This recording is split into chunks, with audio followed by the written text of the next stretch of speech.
성도 여러분 안녕하세요.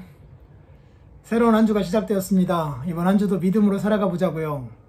오늘은 3장 27절 말씀 한번 묵상하려고 합니다. 그런즉 자랑할 데가 어디 있습니까? 있을 수 없습니다.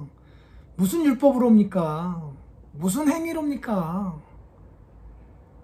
오직 율법이라고 한다면 믿음의 율법뿐입니다 라고 하는 내용이에요. 거의 법이라는 단어가 율법이라는 단어하고 같은 단어예요. 이 언어 유희 느껴지시죠? 우리가 의롭게 된 것이 율법으로 말미암지 않지 않았습니까? 할례로 말미암은 게 아니지 않습니까? 행위로 말미암은 게 아니지 않습니까? 그러니 자랑할 데가 어디 있습니까? 율법입니까? 행위입니까? 아닙니다. 만약에 율법이라고 한다면 믿음의 율법으로 우리는 의롭다 여김을 받은 겁니다 라고 말씀하고 있는 거예요. 믿음의 법, 믿음의 율법이라는 단어 참 특별한 용례인데요. 이런 거 아니겠어요? 율법, 그걸 통해서 구원을 얻어보려고 그렇게 했는데 그게 아니라 믿음뿐이다. 믿음뿐이다 라고 하는 사실을 밝힘과 동시에 진짜 율법은 이 믿음으로 말미암아서만 제대로 작동하는 법이다라고 하는 것도 이러한 말을 통하여서 가르쳐 주는 거 아니겠어요? 그래서 이 구절을 생각하면 31절 말씀도 기억이 나요.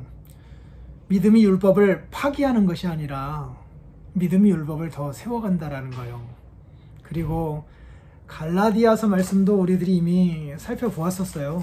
거기서 6장에 너희가 짐을 서로 지라 그리하여 그리스도의 법을 성취하라. 그리스도의 율법이거든요. 그리스도의 율법, 이거는 사랑으로서 역사하는 그 법을 말하는 거잖아요. 그래서 우리가 의롭게 되는 데에 율법이 기여할 수 있는 건 없어요. 믿음이 오직 기여하는 거죠.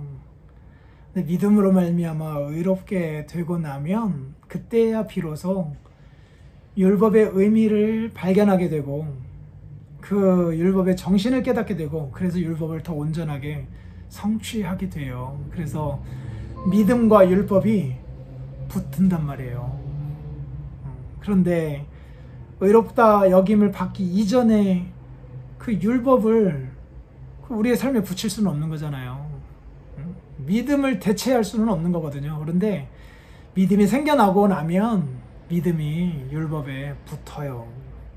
붙는다고요. 그래서 그리스도의 율법 이라는 말을 할 수 있는 거죠. 그리고 사랑으로서 역사하는 믿음이라는 표현도 나오는 거고요. 믿음이 도리어 율법을 파기시키는 게 아니라 더 굳건하게 세워간다라는 말씀도 그래서 생겨날 수 있는 거거든요. 그러니 율법 의지하지 마십시오. 율법 자랑하지 마십시오. 행위 자랑하지 마십시오. 자랑하려면 이 율법 자랑하십시오. 믿음의 율법.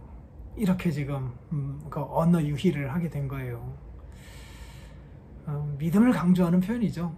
이런 말씀 한번 묵상하면서 오늘도 이 믿음 대신에 무엇인가 다른 걸 자랑하려고 하는 우리 안의 욕구들, 그래서 우리가 만들어낸 어떤 제도 같은 것으로 우리의 의를 드러내려고 하는 것, 어제도 구역장님들과 함께 기독교 강의 공부를 했는데 고대에 있었던 이 독신제도 그런 거, 그리고 수도원 어떤 생활 같은 거 이런 것들이 인간이 만들어낸 제도로서 어떤 뛰어난 점을 부각시키기 위하여 만들고 거기에 헌신하고 하는 것인데 그런 걸로 의롭게 될 수가 없어요.